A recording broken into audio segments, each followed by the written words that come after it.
Yo! Video games.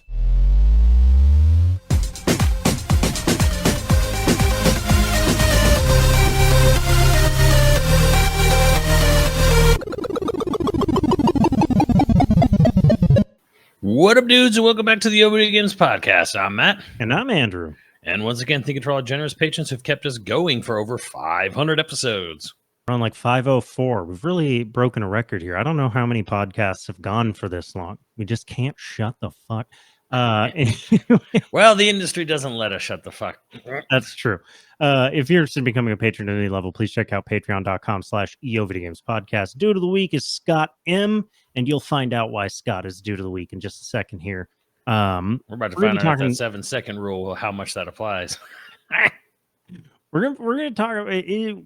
It's 5 days past now, but Scott asked us to talk about game journalism, as we've probably talked about in the past. For a while, Matt was a journo. Yeah, I had my journal. What do you call it? My journalist arc. It was like internet journalism in the early internet is it's more scrappy. Well, no, it's still pretty scrappy today.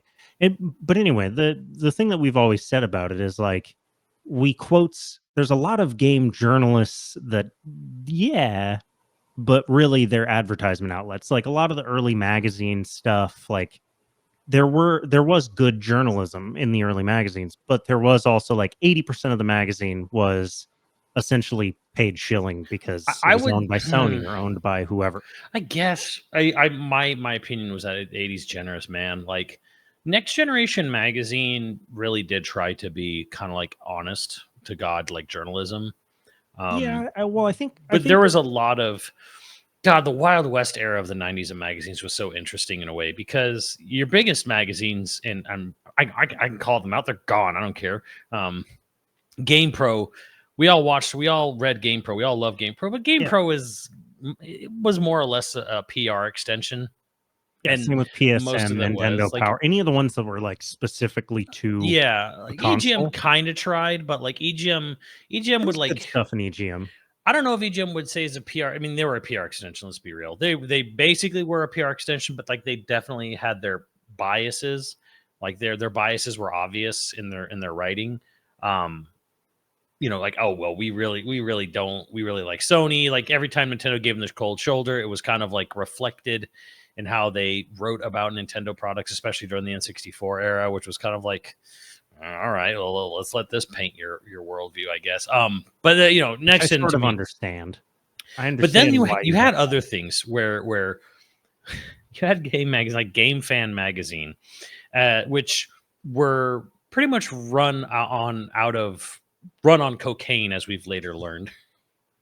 And that's why they had the weirdest coloring and the weirdest like design, and it's how there would just be like weird splotches of color and weird screenshots, and the text would just kind of be all over. It was actually really hard to like understand how you're supposed to read the article left or right.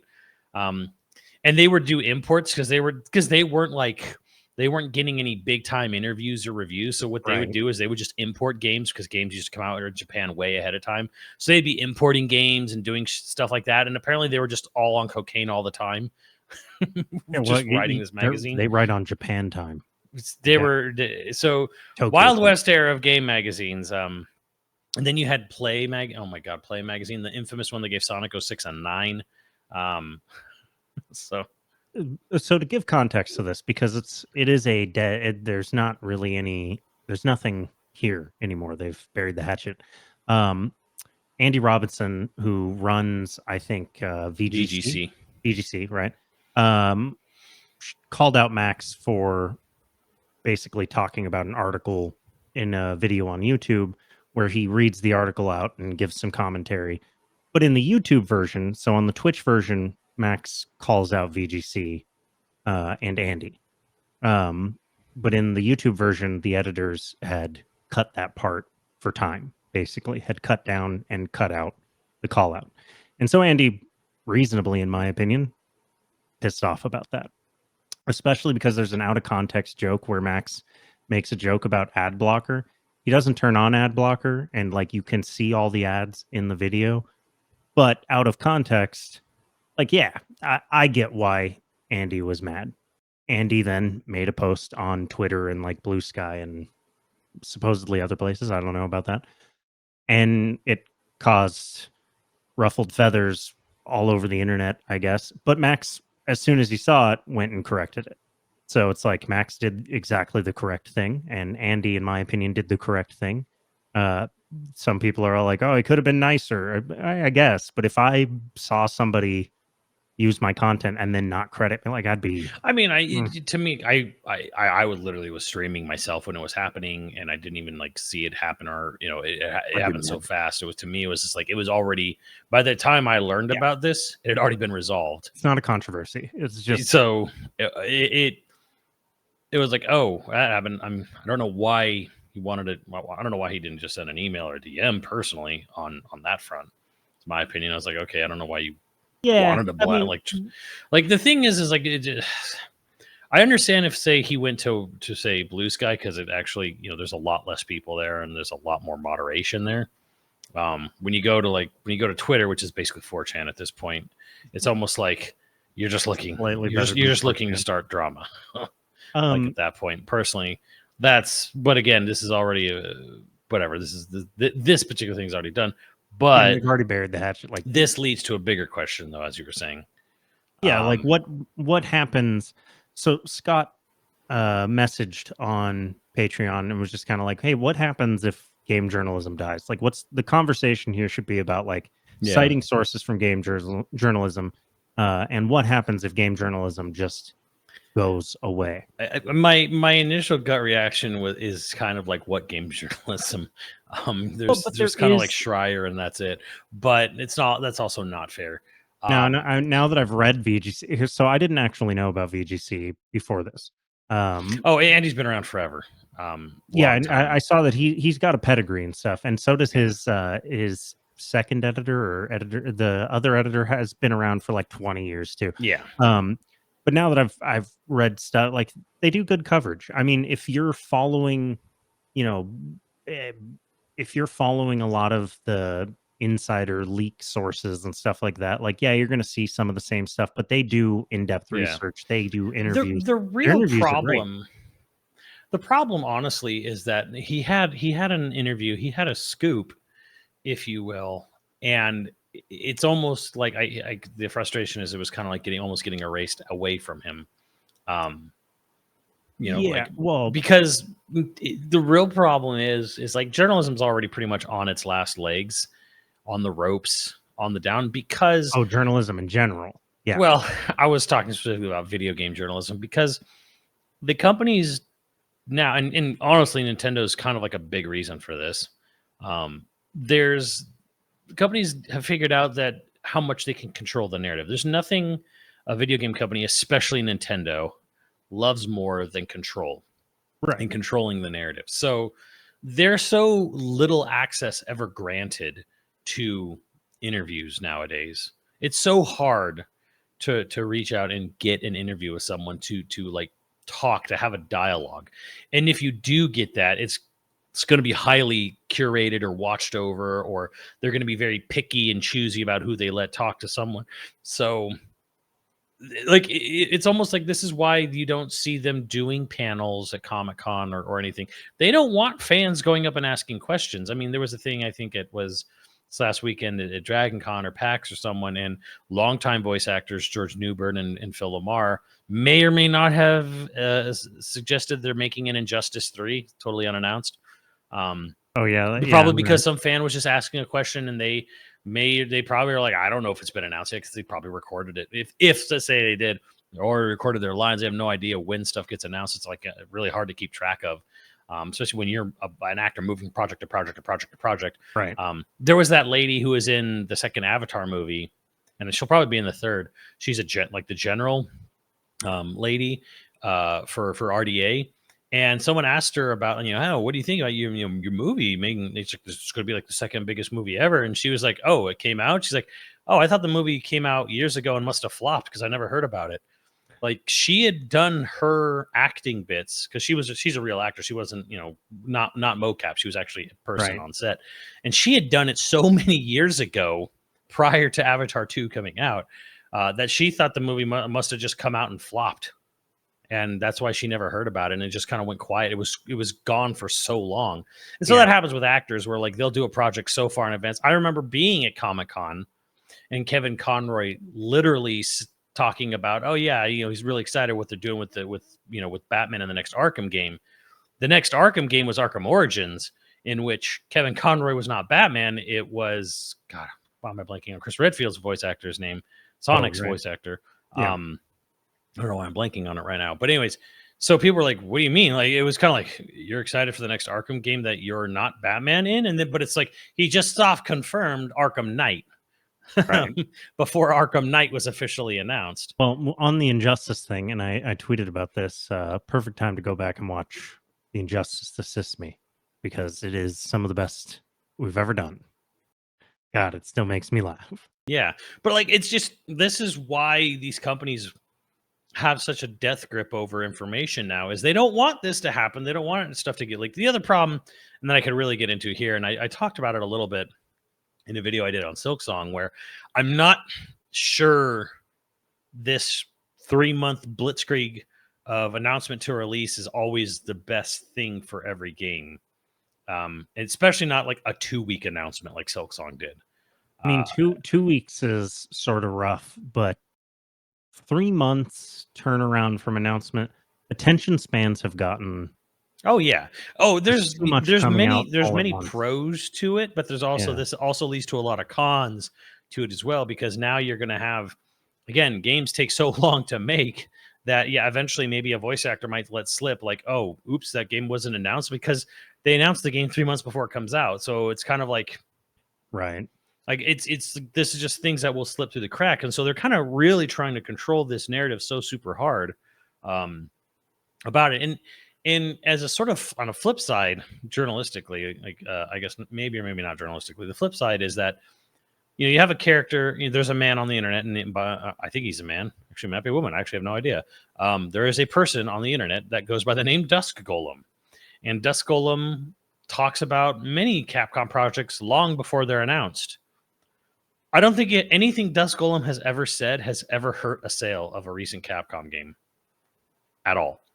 So when Capcom likes to do their 6-month or 9-month ahead, because Capcom at least does like 9 months, like, hey, RE9's happening, it'll be out in 9 months. That's 9 months. That's a pretty decent, it's a decent chunk of time, from announcement to release.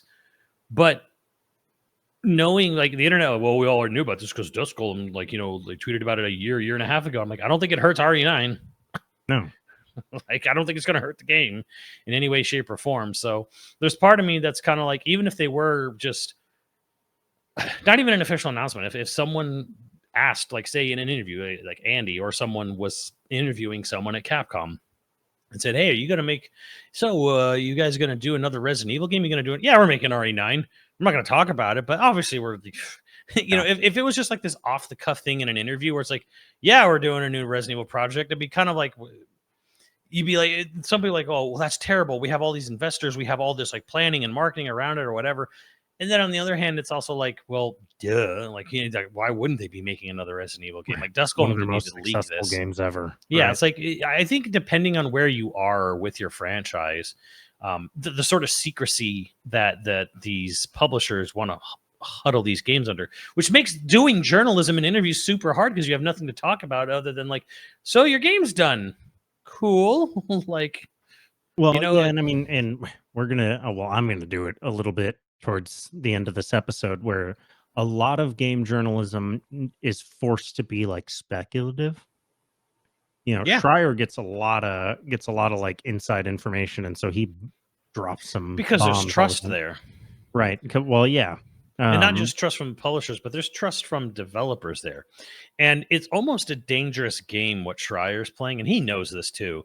That he's probably not beloved by publishers because they know that devs trust him. They know that devs like him. They know that he's good to devs, but that also might be at odds with what a publisher wants. Because if a publisher goes belly up, and a dev has got, is talking, it could put them in a bad light. Usually Schreier, to my knowledge, I don't think Schreier's ever done anything that's like toasted a bridge where it's like, oh, he ruined someone's career by talking to someone who then, you know, their whole career was gone because he spilled some tea. You know what I mean? Right. Usually the tea he spills is like companies that are already like, you know, fried or on their way out kind of thing, or Or it's people like on their way out. clarifying. Like Blizzard, like his whole book, Yeah. by the way, play nice. Jason Schreier, I'll show your book. Your paperback's coming out next month. Go ahead. Grab a copy. Yeah, I mean, so what does it mean?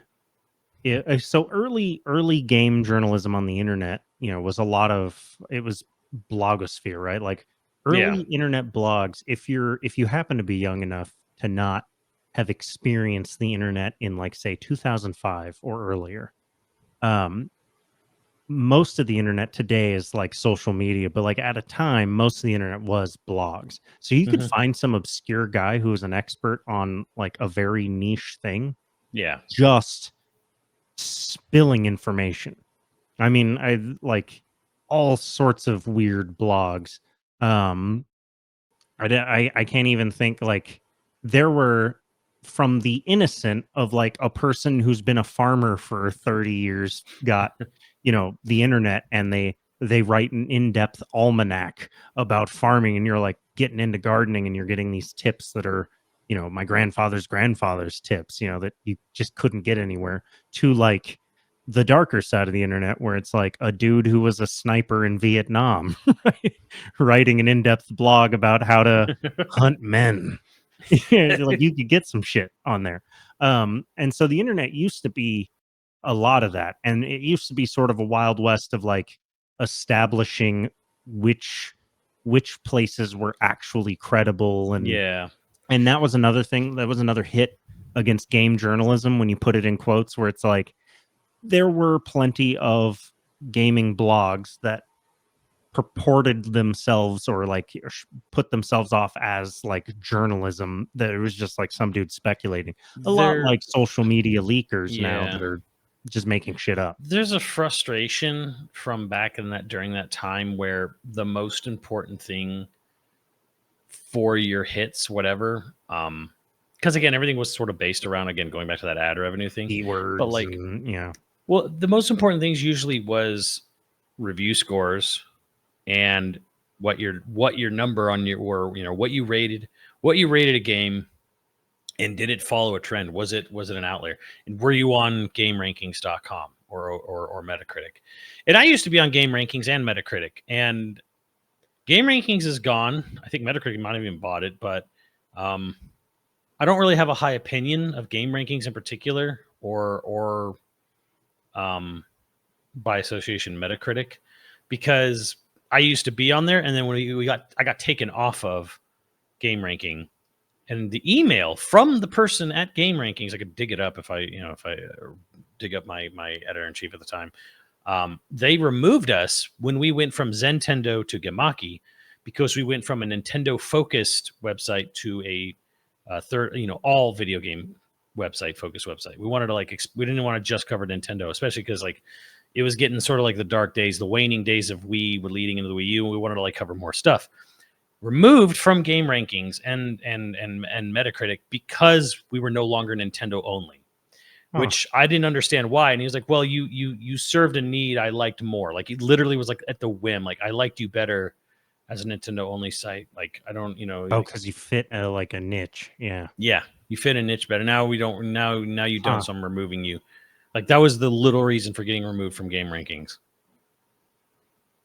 Well, where are they now? You know, so like most of the early internet, dead.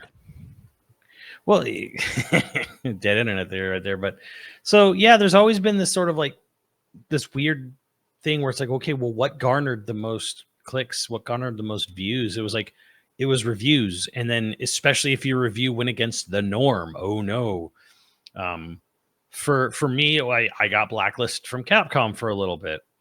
For Jeff Gertzman, he got fired for giving Kane and Lynch a 6. How dare he?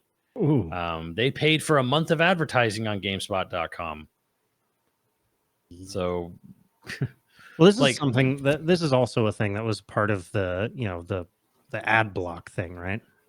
So VGC has a Patreon, and if you don't want ads on VGC, you can pay for a tier of Patreon and get rid of ads. But like, it's so hard to make revenue from just ads on a website anymore. And so ads have gotten more and more aggressive. And all ads are based on your cookies. You know, they're based on things you're seeing already and websites you're visiting. So if you're getting a bunch of ads for like double-sided dildos, buddy, that ain't the website's problem. you got some things you need to address. But the ads are getting more and more aggressive. Ad block is uh more and more like Chrome is basically trying to make ad block useless on Chrome, and for lots of reasons, but not least of which that ad revenue is tanking. um And I felt you 15 almost 20 years ago, I was like, man, what a house of cards this is going to be. yeah well Because like, did I ever know anyone at any point in the internet that was swayed by an internet ad? Did an internet ad ever do anything for anyone? And I'm like, man, I don't know. It certainly didn't ever do anything for me. I mean, because I worked in video advertising for a short time, like I know what the effectiveness of video ads is, like what the click-through rates for video ads are. Pop-up ads and like banner ads, I really don't know enough about how effective I those mean, I think if actually anything, it are. was just like it's just mind share at this point. Like, Yeah, even you if you're not see it interested in like the a ad, billboard. You see it all the time, and so it yeah. sticks in your head. But I don't know how much it actually works, but I do know that like it keeps the lights on for a lot of websites, especially in the early days of the internet. Again, 2005 is not early days, but like say 2005 to like 2010, there were a lot of websites that could make ends meet purely from their ad revenue. Yeah. Um, you know, as things have shifted more towards video over 2010 to 2020, those banner ads and those click ads, I don't know how well they're keeping up in terms of pay. Yeah. It is a worry that like websites like this, the dead internet theory is about how like all things have become social media, and then everything else has been generated by, it has become slop, basically self-referential slop. Mhm. You have independent organizations like VGC that aren't. They are floating literally on the dead bodies and slop of other. Like it's like them on an island. You know what? They're like guys on a real boat in that island of garbage in the Mhm. Pacific, and Yeah. Yeah. they're over here. I don't know, trying to clean it up or something. Well, I've lost the Just metaphor, but the point navigate. is, yeah, they're still there, but like a lot of the internet really is just kind of like shit generated Well, by because people writing for companies yeah, real the quick. question is like, what happens to journalism if it goes away like that? And frankly, I feel the game publishers want game journalism to go away. In a way, I think a publisher, not an indie developer, not even an indie publisher, but like the major publishers, I think they would love nothing more than for journalism to just go away completely. And everything Yeah. is just, you want information, you just come to our social media and our YouTube channel and our whatever, and you just see it in your TikTok feed or whatever, or Instagram. You'll just see it from us directly, and you don't have to go to anyone to get any of your source. You just get all your information comes from us. Again, Nintendo led this charge by introducing the Direct, which pretty much showed everyone you don't really need to spend a lot of money to advertise your announcement or whatever. But Nintendo's doing something even honestly more nefarious here. And They they're actively punish anyone that thinks critically about, no, they not have even this thing called necessarily Nintendo criticize. Today app, right? Yeah. So they have this Nintendo Today app. They introduced an app that's just a news feed for Nintendo news. Yeah. You just you scroll through it, and it's just like, yeah, this is where you get all your. They're introducing the idea here. We're going to create our own app, and our own app where we curate our own news feed about our own product. Right. So, again, frankly, all Nintendo wants is to control the narrative.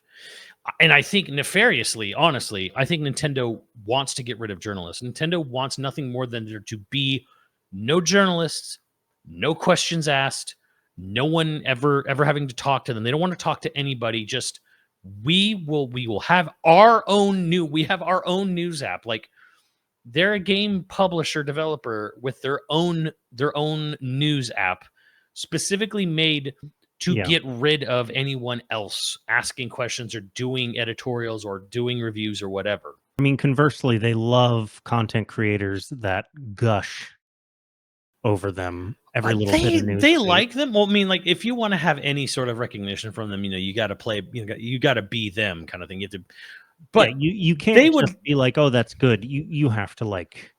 Frankly, I think they would love nothing more than to not even have to talk to any of those people either. Well, I mean, this is my problem with it. YouTube in the last 5 years, especially, has turned into this like churn. Yeah, it's just like everything is about this churn of like, oh, you got to have a short, and the short's got to link to the larger video that is just basically repeating the same thing that you had in the short, but like ad nauseum. And because YouTube now requires you benefit from having 30-minute videos versus 15 or 5-minute video. So now like everything is just this like, I'm going to spend 30 minutes talking about 1 minute of news. And I'm not going to, and so like Nintendo loves those guys that'll pour over a single line announcement and speculate over every time they do it. They love that because the internet loves that. The, search and like Grok and AI now basically look for that type of content to reference. I think Nintendo in general would love for nothing more than the people to just use the Nintendo Today app. Yeah, I think absolutely. They don't. I don't think they want any. They want no discussion. They don't want any commentary at all. No, they want no discussion. None. They want to. Free advertising. They want to control the narrative so hard because they're an old dinosaur Japanese company. They're not as bad, although they have been. We could go back to like the times where like Nintendo was going crazy on content creators on YouTube and stuff like that. They want to be like, kind of like the way Atlas still kind of is, where they're like, no one's allowed to stream this game. If you're streaming this game, don't stream past this point, or we're going to copyright strike you. Blah blah blah. You go back to Dragon Quest and Shin Megami stuff from Atlas and whatever, and like Japan hated streaming when they heard about it. Like, it was actually very hard for streamers to get off the ground in Japan because they wanted laws saying you can't stream, you can't play our video game and capture it. You can't do that. They don't want that. They don't want people to do that at all. They don't want any recording of their product, period. Oh, okay. Even in like a personal setting, they're insane in a weird sort of way. Like, they're like, no, I am selling you this premium item experience. It is only for you. Do not share this. I do. In a sense, I understand the perspective of why they would freak out about streaming as a concept or like Let's Plays on YouTube. Yeah. I think that the evidence has borne out that it causes more sales, not less. Yeah. Well, because word of mouth and whatever. And again, there's it's kind of like this right. is treading into piracy where it's like, if no one's talking about your game, even in like, from nefarious sides of the thing, no one knows about it. Well, I think the thing about streaming especially is most people go watch games that they love or have played themselves to see how other people play it. Oh, yeah. Reactions and stuff like that, for sure. And if it's a game that they're unsure about, streamers can sell them on that game. Now, obviously, the flip side is that streamers can talk them out of that game, too. But yeah, for the most part, I think, and actually this would be a good thing. Like, maybe I'll try to like Skeet. We calling them Skeets? Queefs. What are we calling blue skies?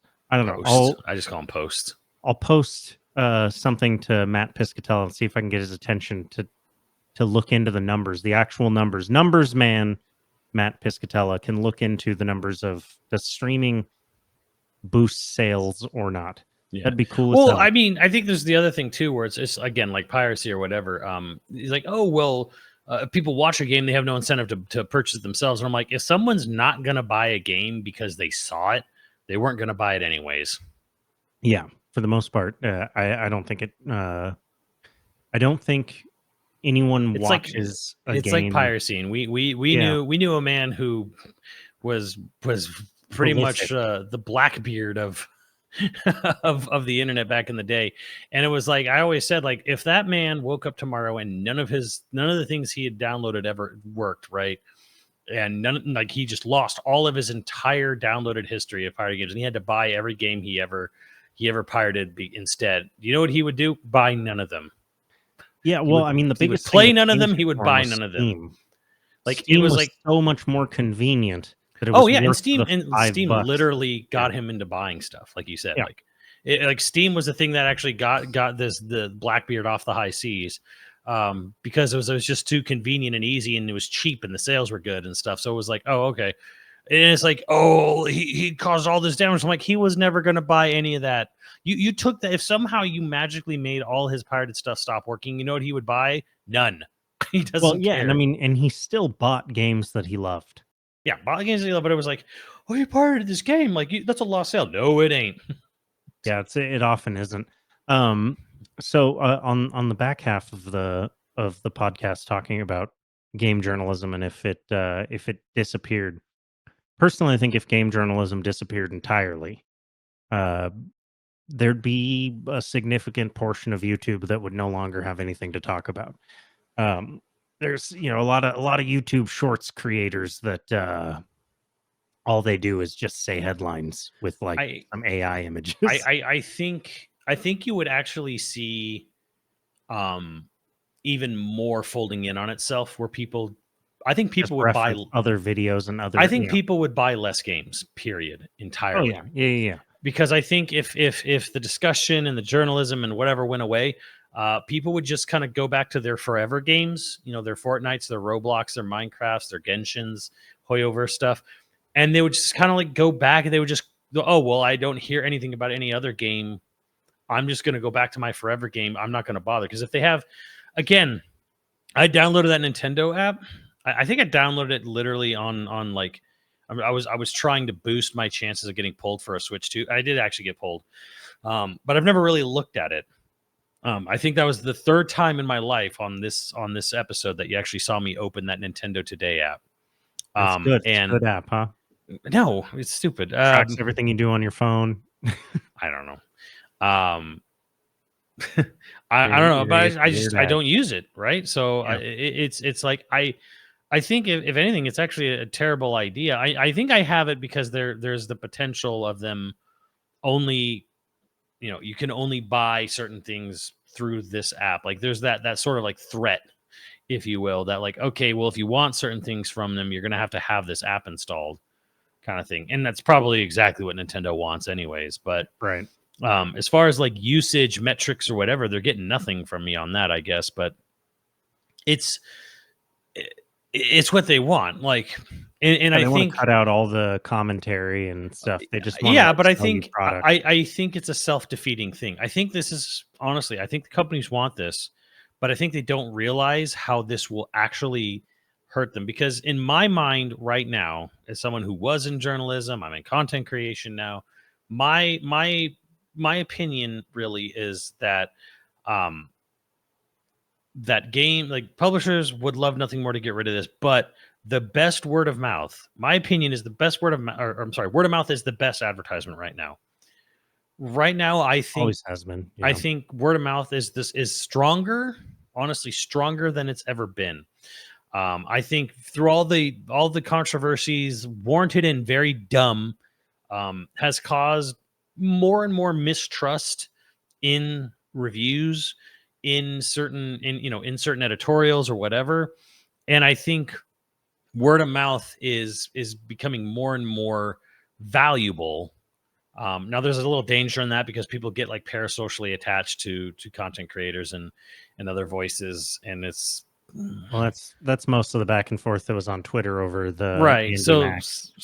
there's kind of like that thing, but I think word of mouth right now is the most powerful thing. But you can't get that conversation going unless someone gets, someone has got to be there. And again, this is what streamers are for. This is what content creators are for. Is like, even if you don't have a ton of interest in a product, someone covering a game is going to be important. And that's why these sort of niche, not even niche, but like sort of the gaming sphere is so vast, right? Like, there's someone out there who fucking loves like Civilization. I'm sure there's a guy on There's YouTube. dozens of us, asshole. I'm sure there's a guy on YouTube or Twitch or whatever that is just like the Civilization guy. They're the Civilization person. Yeah, there's somebody They're there. Yeah. they're up to date on Civilization or games like Civilization, and they're all about it, right? I don't know who they are, but they probably have huge pull over, say, someone making a simulation game, a real-time simulation game, and they're probably going to check it out, and then that's going to lead to other people talking about it. Like, people go to Max for fighting game info because he's a fighting game guy. He's not the only one, but he's a fighting game guy, right? So Right. when people hear, anecdotally or whatever, they hear about a Street Fighter announcement, they're going to go, "Oh, well, what did Max say? Yeah, what's his commentary? Or what's this his go? Or thoughts? what did Yeah. he say about that? What happened about that?" I mean, again, I'm very small. I'm trying to make myself the Xenoblade guy. There's a few of us. There's like 4 or 5 of big Xeno heads, and I'm one of them. I guess I'm trying to be the streamer Xenoblade guy. When the Nintendo Direct is coming around and there's a potential or a rumor, hey, there might be a Xenoblade game or a Monolith Soft game, like, I hope people are coming to my stream or coming to my channel. What did the Xeno guy what did the Xeno head guy say? So that's kind of what I want to be. I want to be that guy, Yeah, which I think that's sort of the idea behind content creation in general in video game space, is like, that's how you get good content, is somebody who covers all the details about a specific publisher. But like, you've got like Residents of Evil, ROE, they do nothing but well, I mean, they cover other stuff, but like, they're the Resident Evil guys. Like, if Yeah. there's Resident Evil news, they were really great to us about Stars and very supportive to me and Mike when we were doing Stars. So I'm happy to shout them out. But the point is like, every time there's Resident Evil news and stuff, like, I'll go seek out, like, well, what are they saying about it? Because they've kept up with every single bit of news. Yeah. And so they'll offer context that I won't necessarily have. But I do think, like, that's the goal of every content creator, is to find their foothold or their fingerhold. Yeah. And that Well, you want to be known for something. You don't want to just be, and I think that's kind of like maybe what there's a sort of frustration where people who've been in the game a long time, again, I'm like, for sites like VGC or whatever, where like they were trying to cover everything.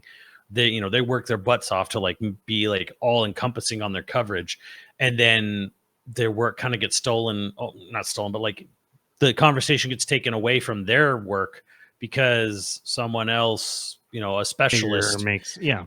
But here's the problem with that is, like, frankly, talking about interviews, because I think this is what this all came from, boiled down to originally. Yeah, it was a Capcom interview. It's a Capcom interview. Here's the thing. Someone gets an interview, it gets referenced all the time. This was happening 20, 25 years ago. Someone gets an interview, someone says something in an interview, and then people talk about what you can't claim ownership over say an interview or what like a person said in an interview, because like it's not like you can't say like, well, don't talk about anything. Okay, I interviewed Steven Spielberg, right? And it's like, don't ever refer to anything Steven Spielberg said in my interview. You can't talk about that. You can't write about it. You can't speak about it. That was my interview. Don't ever speak about what he said. Pretend he never said it. Just act like he never said this thing in this interview. It's like, no, you can't do that. You can't not do that. Like, to be totally clear, that is not that Andy did not say. No, but I think there's someone that's only half listening to be like, yeah, and then Andy was an asshole about. No. That's not what he said. It's speaking to the idea of like, well, should people not should people not quote interviews, period? This is in general, this is a general term. Like, if someone gets in interviews, is it considered rude to I mean, to quote them or even reference it at all? And it's like, no. I mean, again, Andy in particular, all he was asking for was quotation, was citation. You know, there, like, you want to, like, was giving proper credit. For credit Yeah, is and due. in his defense, in the YouTube version, that had been cut out, but in the Twitch version, Max did give citation. Right. Well, and then the YouTube's been corrected anyways at this point. And Yeah. again, the editor was, you know, obviously, like, as his, in his own words, was informed to make sure this never happens again. But I, you know, not really. Again, going back to the whole, like, oh well, are interviews and articles sort of, now do they become? Are we not allowed to ever talk about them, ever quote them, ever, like, refer to them? And the thing is, like, look, I remember in 2016 when Enuma put his foot in his mouth so hard his toes were tickling his uvula, twice with Zelda Breath of the Wild in 2016. I don't remember which two outlets he was speaking to where he gave these just inane comments to. And again, no one was really talking about except Steph Sterling, God bless her. You know, was calling him out for it. But yeah, like, I don't remember what two outlets it was, but I do remember Enuma saying some stupid shit. And if I were to say make a video, I would go back and find the exact quote and find the article, and of course we Right. want to credit them. But it's Well, like, something to keep in mind is that interviews are copyrighted.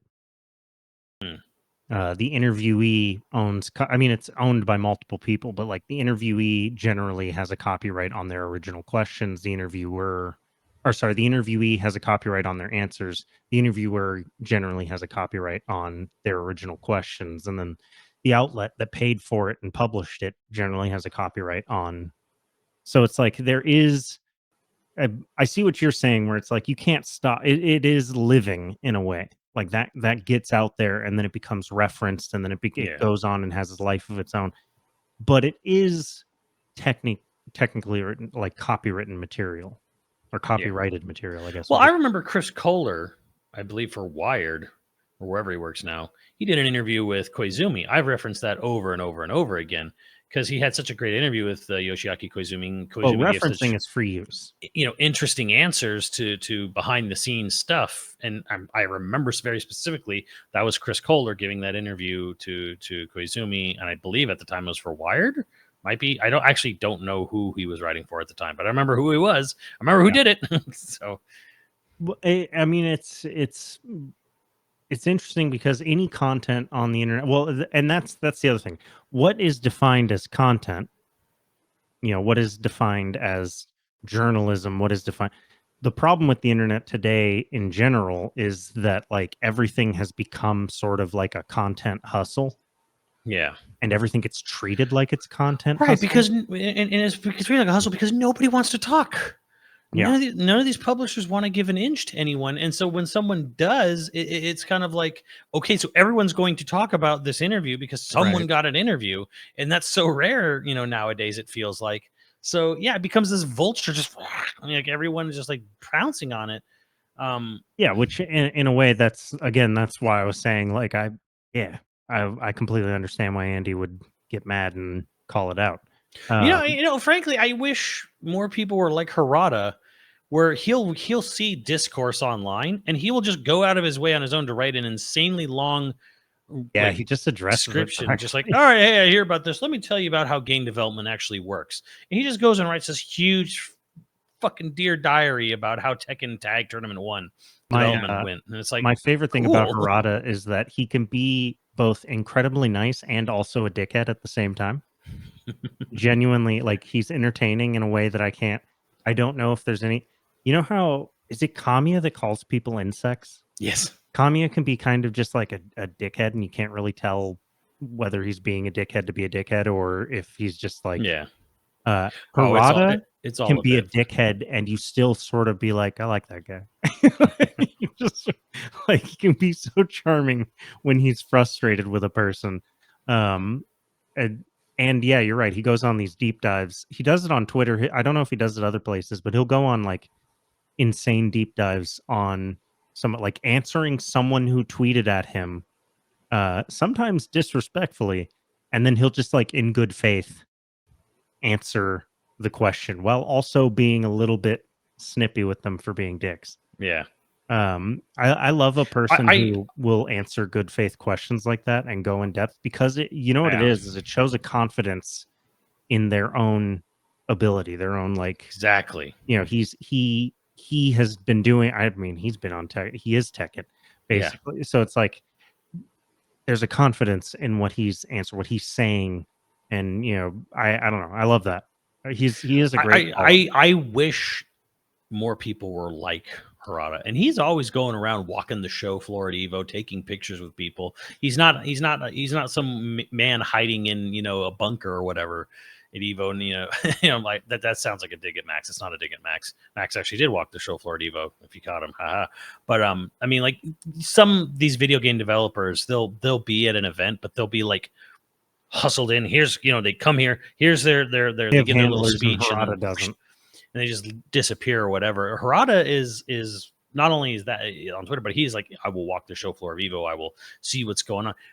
Companies need more people like Harada, honestly. Open, honest. He's not giving away trade secrets or anything like that. He's just honest about how the pie is made or how the cake is baked, whatever. Well, because he's been involved with it for so long that I imagine he's probably been involved with most aspects from marketing, onward. Yeah. So he's probably, I don't know, almost bored at this point with how events are. I think Honestly though, I have to wonder if Harada maybe is also just frustrated too with how how much disinformation gets out because no one's actually saying right. Well, how things are done. And it's like, you know what? No, let me put this out there. Everyone assumes this completely wildly inaccurate thing about game development or how Tekken is done in particular. I'm just going to set the record straight. And yeah, and I mean, events specifically are uncontrolled environments, and I think that's why they give handlers to devs who. Sure. This is also something. Harada is a charming guy. Yeah. A lot of devs are nervous around crowds for good reason. I mean, for the longest time. Yeah, I talked to Mark Cerny briefly at Summer Games Fest. I'm well. Yeah, just like they're not, they're not crowd handler people. They're just not that guy. So it makes sense why there'd be handlers. Harada walking around, like, Harada is a charming, interesting, like, he knows. I mean, I imagine he's probably been involved with events for most of his career too. So he has been in. I can use an example, like my first time being on a panel at Evo for like Assist Me and stuff. I had never done public speaking at all, and every joke I made me sound like a dickhead because I didn't know how to like talk to a crowd. Nah, that's what you want. I'm just kidding. Well, I mean, like, but like it just like didn't, it just fell flat. Actually, that's the reason I started streaming, is I wanted to get more comfortable talking, just like talking. Yeah. It's the same reason why I like asked you about starting a podcast, was just like I wanted to get used to speaking. And it worked. It's great. Public speaking does not bother me at all now. I'm probably still bad on panels, but at least now I feel better about it. Harada has been, I don't know how many years has Harada. I don't actually. Harada looks perpetually like 35 or 40 years old. Oh yeah, and he's been making Tekken for 30 plus years. Like, so he's got to be 50 something. Oh, for sure. He's out there, dude. Yeah, but he doesn't look it. Harada, if you're listening, I imagine you listen religiously. Nah, he doesn't. But hey, Harada, you were listening, or your invite me over to Harada's bar. Get Tetsuya Takahashi, since you're friends with him. You get me and Tetsuya Takahashi, and the three of us. We're gonna have an amazing Harada's bar. I will fly out to Japan for that. I am dead serious. I'll fly out to Japan for almost any reason. Let's go to Tokyo Evo. That's so for the last like 10 minutes of the episode, we should talk a little bit about Evo. There's not a ton. I thought we were going to talk about Perfect Dark, but sure. We can talk about Perfect Dark too. I'll just for Evo, just to keep up with the news. Sony sold its half of Evo to Nodwin. Yeah, who they own. They have stake ownership in. They have like their they're like they have like they own a majority or they own a big chunk of Nodwin. But Nodwin is a company based in India that does events. They're an events handling company, and then Specifically RTS. around gaming. Yeah, RTS specifically got acquired by Qiddiya, who's been a sponsor for the last couple of years at Evo, but RTS was acquired by Qiddiya.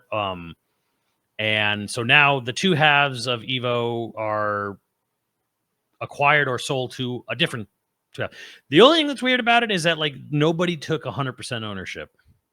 That's the only part of it to me where I'm just like, huh, well, okay, so Nodwin got the Sony half, and then Qiddiya got the RTS half, and I'm like, I'm surprised there wasn't like a negotiation to just sell 100% to someone. What this is going to mean, I don't know. Well, the only thing I'll say on it from my own experience working with events and running conventions and whatnot, or being on staff. I didn't personally run any convention myself, but you won't see anything in immediate future. Like next year, Evo is what's going to change next year for Evo? Probably nothing, because they run these things. They sign multi-year contracts, usually for venues. Some events, even big events, might do a year-by-year contract, but it kind of increasingly became more like 2-year, 3-year, 5-year blocks. Right, because you lock in a price. You lock them in. So Evo is, I mean, that's why when you're at Evo and they say we will see you next year on this specific date, blah blah blah, because it's already paid for and locked in.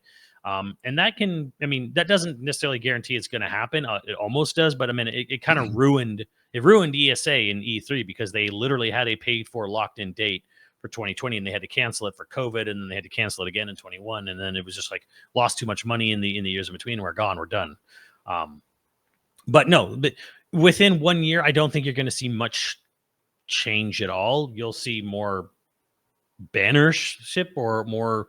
You're going to see more logos for Qiddiya and Nodwin. But like speculation that you can do that is reasonable speculation.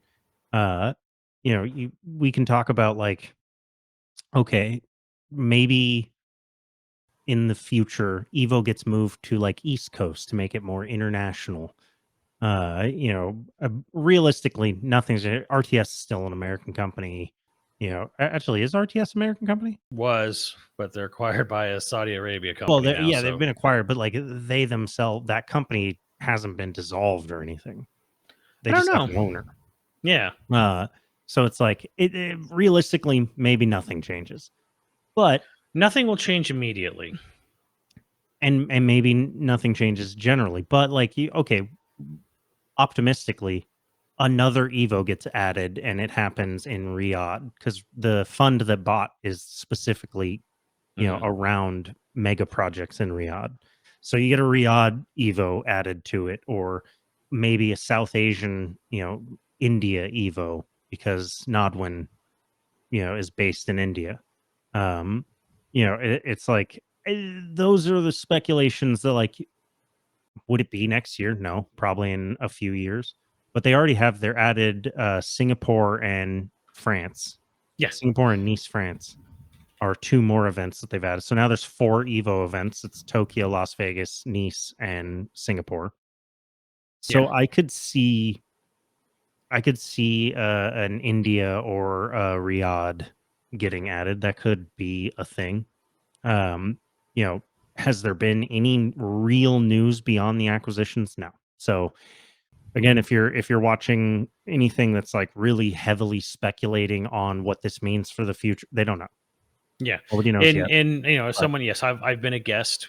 I've been a guest host for Evo for 2 years now. I'm not employed or paid by Evo. I don't attend Evo meetings. So just sort of like putting that out there, like I'm not actually employed by Evo. I'm not actually. We have no inside information. Yeah, I'm not employed. I'm not an employee. I'm not privy to that. I'm not paid by them. I don't get any money from them for any of the stuff I've done. Nothing. I guest host. I'm guest commentator. So and the other bit of news that's worth talking about that we saw is Crystal Dynamics. So Wario 64 had a tweet basically about how Crystal Dynamics or somebody at Xbox was trying to save Perfect Dark by selling it to Take-Two for publishing. It fell apart because Xbox and Take-Two couldn't come to terms on who would own the IP, who would own, Perfect Dark. And so now, yeah, it's dead, and Crystal Dynamics has laid off. Right. And this to- actually it solved the sort of question I had initially, which was like, I'm surprised it took so long for Crystal Dynamics to lay off the people it did from the Perfect Dark side of the project, because I was very much like, I'm kind of shocked they hung around till the end of August. Yeah, right, because that was announced last week, right? Yeah. Yeah. Well, the cancellation of Perfect Dark was announced a little while ago, actually. Yeah, but the layoffs weren't announced until like last week, right? Yeah, like a few days ago or something. So it was very much this sort of, I was like, wow, what were they doing? And then it's like, okay.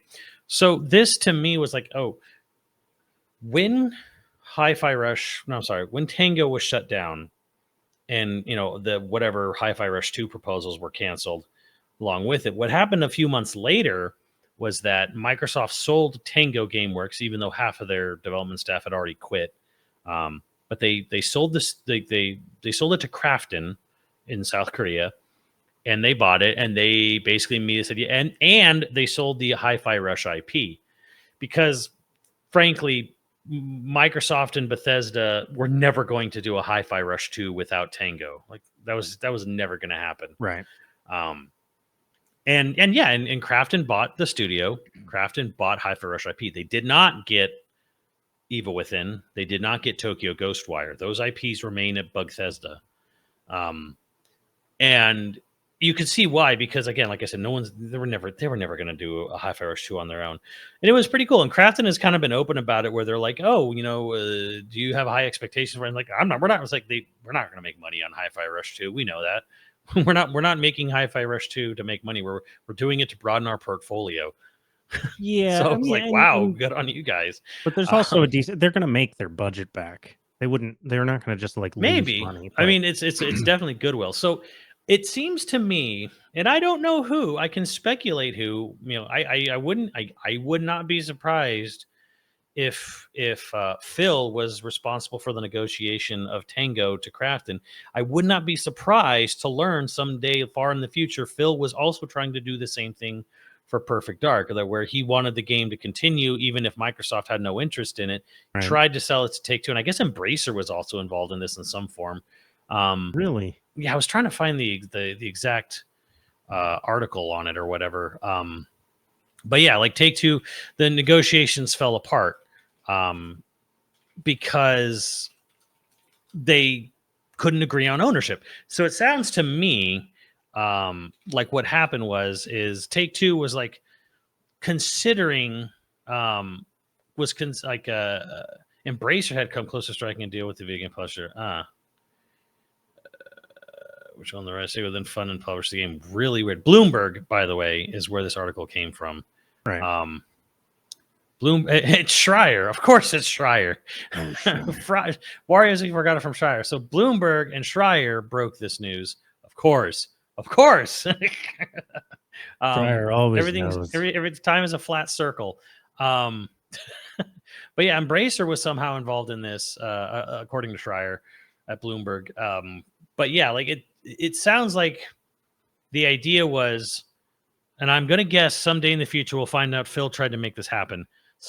Possibly sell the Initiative or Crystal Dynamics portion of it over to Take-Two. Take-Two would then fund it, much like they would fund the game like Nintendo funded Bayonetta 2 and 3, where Take-Two funds Crystal Dynamics and maybe picks up the studio and the Initiative, and they fund the game and they publish the game. And then but Take-Two more than likely wanted the exact same deal that Krafton got for Tango, which is, we're going to buy the studio. We want that IP. And we're going to buy the IP because you're not doing anything with the IP. You're definitely not going to do anything with the IP. Microsoft apparently, though, didn't want to budge. And you can kind of you can understand where Perfect Dark has a little bit more global, worldwide appeal than Hi-Fi Rush, because Perfect Dark is a legacy game from 25 years ago that people love and remember Perfect Dark, even though Perfect Dark None of still these exists. companies are doing anything with their legacy IP, and they just murdered this in the cradle. Like, I don't Right. So the understand. thing is that like Microsoft's never going to come back to this. Like it's ridiculous to think that Microsoft will ever like look at Perfect Dark ever again, because they literally were building a whole new studio. And again, it was going to be way more expensive because it's, let's say, and Take Two is like the richest third party publisher in the industry because they own Rockstar. Mhm. They were if they were to say buy, let's say they were doing the same deal. We're going to buy the Initiative and we're going to fund the other half with Crystal Dynamics. Initiative was put in Santa Monica. It was poaching talent directly from all the big COD studios and Sony first party, like Sony Santa Monica, Naughty Dog, Treyarch, Infinity Ward, all that talent in that small area that is just nothing but like the biggest fucking American developers. And the Initiative was put right there in Silicon the middle of all Beach. that. Right, it put What? right in the middle of all that shit. Right, so it was going to be expensive, and I'm sure Take Two was like, okay, well, if we're going to pay a fucking arm and a leg for the Initiative and to pay to finish developing Perfect Dark, we want that studio as our own, forever, and we want Perfect Dark forever. And I actually don't blame Take Two because they literally did this same deal with super reasonable. Krafton. So I mean, it's to me it's reasonable, but Microsoft going like, no, you can't have the IP. We want it to be like Bayonetta. You pay for the game and you release the game, and you probably don't make any money on it, but we get to keep the IP. Because Microsoft is Microsoft, and they're the fucking worst.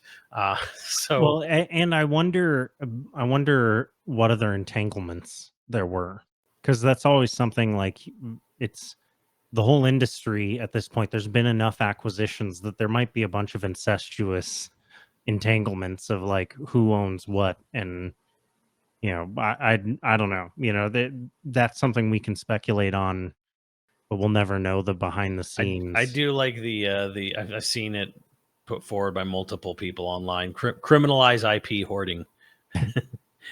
Use it or lose it. I mean, well, that goes. There's this whole debate about copyright in general currently. Like, I think right now it's like death of the author and 75 years or something like that, and like that's been put into place because Disney sued to get it or lobbied to get it changed so that they would hold corporations basically that never die wanted to be able to hold IP forever. And there's a lot of like talk about like going back to the initial, which was like 25 years. 25 years after after you create it, it enters the public domain. And like what's the middle ground is like, 25 years after the author dies then. It's like there's a bunch of debate about how copyright works now. So maybe there is a future where IP stops being something that can be hoarded. Well, yeah, because the frustrating part about this is that Microsoft's not going to do dick with Perfect Dark anymore now. So no, it's just something that they have on their balance sheet that they can be like, well, we're actually worth this many billions because. Yeah, exactly. Yeah. It's stupid. I personally would have just sold Perfect Dark to Take Two. Yeah. That brings its own challenges in a way because, okay, so Take Two, BioShock, 2K Sports, and Rockstar's owner now has Perfect Dark. It's not an ill fit, honestly. No, and I think the real concern and the real reason that they didn't want to sell the IP is like, what if this ends up being a huge hit? Exactly. They didn't want to be caught with their pants down from it. Yeah.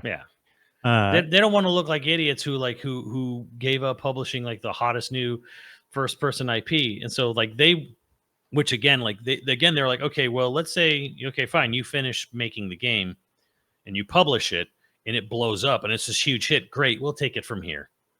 Yeah. Like they wanted to have that ability. It's like, oh, thanks for making our game a huge success. We'll take it from here for the next one. They wanted to sell off the risk. Basically, yeah, they wanted to sell it. You take the risk. It's almost like someone's like, here, I'm going to give you, some money or whatever. Now, if you win with the money I give you, I get the money. Right. Or not even that. It's literally less than that. It's literally more like, all right, how about this? Instead of me putting the chip on the roulette table, you put your chip on the roulette table, and if you win, I get a proceed of that. Like, sounds like a great deal, right? Amazing. You spend your money and I reap the rewards. All right. Last thing, I'm going to end on a down note. Jeff Keighley's dad, the OG IMAX man. He was a quality. His name's David Keighley. Passed away, I guess, last week. 77 years old. So he's responsible for a lot of what, modern filmmakers that make stuff on IMAX, a lot of their movies looking as good as they did is because he was kind of like the chief quality advisor and producer on those films for IMAX. I think he's one of the founding quality people. He was a technical, like I think James Cameron called him like a technical magician or technical master or First something. ever chief quality officer. Yeah. So, condolences to Jeff Keighley. That is, Yeah, that sucks, man. yeah. He's rough. I think it was Cancer too, Instagram. and I think I don't know. He had a really great story that Jeff Keighley wrote where he talked about he waited till the day after the Game Awards last year to tell me he was sick because he didn't want me to worry about him during my big night. Instead, he quietly sat in the audience with my mom and my brother, like he did every year, texting me notes on the quality of our screens on stage and the sound mix. Like, damn. Oh yeah. That's What a gentleman. yeah. Well, it also, I've never met the man. I've never worked with anybody that worked with him directly, but he has a good reputation just generally in the industry that I know of. Not like I was high up enough, but like look at all of the directors that, Nolan and Cameron and Coppola and Coogler and, all these huge name directors that worked with him, directly, all made statements, personal statements about, I mean, he just had an impeccable reputation, and losing a dad is just the fucking worst, man. Yeah. So we're sorry to hear it. But on that note, we have producers to thank. If you're interested in becoming a patron at any level, please check out patreon.com/YoVideogames podcast. Dude of the week was Scott. Thank you, Scott, for the topic. We appreciate you. And our producers for this episode are Dragon Wolf Makoto, Osnite, SFW, Zybernite, Tsunami, LCL Mayhem, and Ziggy Z. Thank you, dudes. We'll catch you next time. Later, dudes.